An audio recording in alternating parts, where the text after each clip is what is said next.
Assalamualaikum ya ahi. Assalamualaikum ya ukhti. Assalamualaikum guys. Assalamualaikum brother and sister. Saya punya harapan Anda mendapatkan rezeki yang berlimpah. Amin. Teman-teman, judulnya karena Anda tidak meminta. Contoh, Anda mungkin memendam perasaan dengan istri karena apa yang Anda inginkan tidak dilakukan oleh istri. Anda memendam perasaan terhadap anak karena apa yang Anda inginkan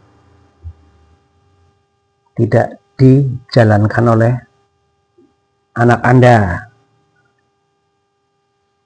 Anda mungkin memendam perasaan tertentu kepada customer Anda karena customer berperilaku yang tidak sesuai dengan keinginan Anda.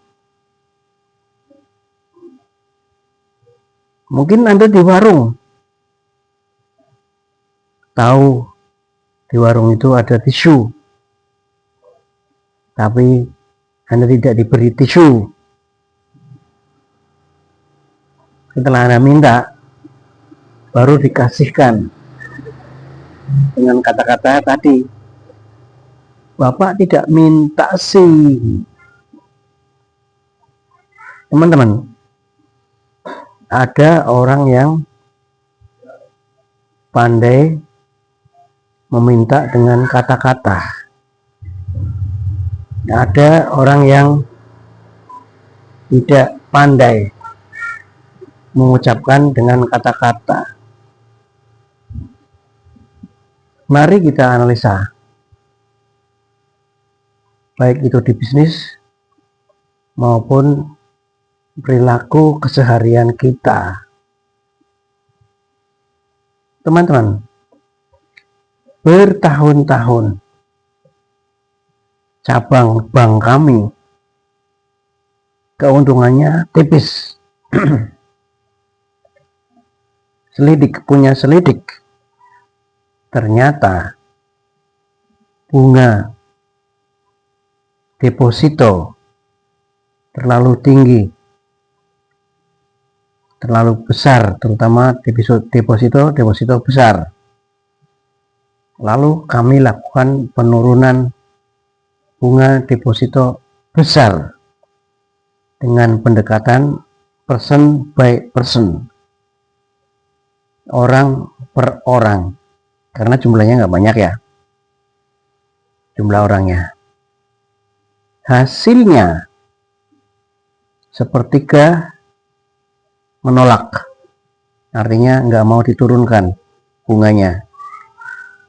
Sepertiga oke, langsung nggih Pak, langsung ACC. Yang sepertiga lagi pikir-pikir. Ibarat kata, Anda kebesaran biaya kulaan, Anda terlalu tinggi biaya pembeliannya. Karena kalau bank kan dalam bentuk deposito dan tabungan adalah berkonsekuensi pada cost of fund, biaya dana. Dana ini kemudian kan dilempar untuk pinjaman. Cost of fund yang terlalu tinggi dibanding pinjaman akan menyebabkan minus, tidak untung, malah rugi. Cost of fund atau biaya dana yang sama dengan pinjaman, biaya pinjaman, ongkos penghasilan dari pinjaman, itu tidak untung, tidak rugi. Seharusnya biaya dana deposito lebih kecil dari penghasilan dari biaya pinjaman. Cost of kulaan Anda lebih besar daripada harga jual, itu sama dengan rugi. Cost of kulaan penjualan Anda sama dengan harga jual Anda, itu tidak untung, tidak rugi. Seharusnya cost of kulaan itu lebih kecil daripada harga jual yang Anda sampaikan kepada konsumen. Teman-teman, back to basic aja. Laba tipis bukan berarti pendapatan yang kurang, tetapi biaya kulaan yang mahal. Sumber masalahnya udah ketahuan. Setelah tahu masalahnya, keberanian kita untuk meminta itu yang diperlukan. Banyak orang takut meminta karena satu, takut kehilangan nasabah, takut kehilangan konsumen. Kalau dalam kasus keluarga berarti takut kehilangan hubungan baik dengan istri, dengan anak. Takut dianggap lemah, takut merusak hubungan tadi ya. Padahal negosiasi, tidak meminta pasti tidak dapat.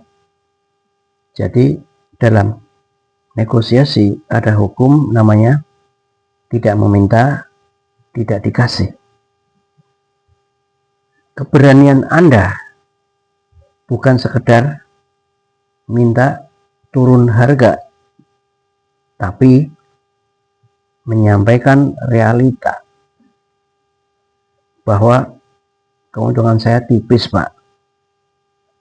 Mengajak nasabah atau supplier ikut menjaga sustainability. Sustainability dalam arti kalau Bapak untung, saya tidak untung, lama-lama saya bangkrut. Saya tidak bisa membeli lagi kepada supplier Anda. Jadi tidak berkelanjutan. 2. Memposisikan diri sebagai partner. Bukan sekedar minta turun harga. Nah, Anda dengan supplier Anda kan partner. Anda dengan kantor Anda kan partner. Ada kalanya Anda meminta. Anda dengan istri Anda juga partner. Anda dengan anak-anak Anda juga partner. Suatu saat Anda boleh meminta. Kan begitu namanya partner. Sepertiga tadi ya. Sepertiga itu normal. Itu sehat. Sepertiga yang ACC itu tanda bahwa relasi dia dengan saya sudah kuat. Mereka rasional. Bunga, harga, yang lama mungkin terlalu tinggi, overpricing. Yang sepertiga, pikir-pikir, itu bukan penolakan. Ini ruang follow up. Ini ruang edukasi. Ini ruang timing. Jadi mungkin siapa tahu dia hitung-hitung dulu ongkos dia di internal dia, baru bulan berikutnya dia mungkin ACC mungkin nolak sesuai perhitungan dia. Yang ketiga, yang menolak itu juga penting, menjaga batas psikologis pasar. Jadi apakah permintaan saya ini wajar atau tidak? Memang harus ada yang menolak. Kalau 100% ACC juga tidak patut, harus dicurigai. Apakah dulunya ya terlalu tinggi harganya, atau ada negosiasi yang tidak fair. Jadi ini juga bisa digunakan untuk taktik menyelidiki pimpinan yang sebelumnya. Kok memberikan bunga kok tinggi-tinggi, ada apa? Negosiasi bukan soal menang kalah. Ini adalah repositioning hubungan Anda dengan supplier Anda. Repositioning antara hubungan Anda dengan anak Anda, istri Anda. Repositioning antara hubungan Anda dengan anak buah Anda atau atasan Anda. Memposisikan kembali secara benar. Bang, butuh dana saya. Nasabah bilang begitu. Tapi nasabah juga butuh bank, karena bank ngasih bunga. Perusahaan butuh supplier, iya, tapi supplier butuh perusahaan. Kalau nggak ada perusahaan yang beli, dia nggak laku dong. Menjadi kita sama-sama butuh, jadi sama-sama. Ini positioning yang benar.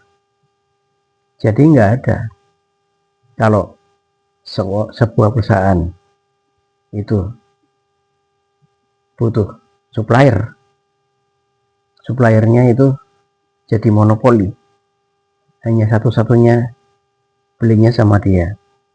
Itu tidak sehat hubungannya. Carilah supplier-supplier yang lain. Jadi ada pilihan. Itu baru sehat.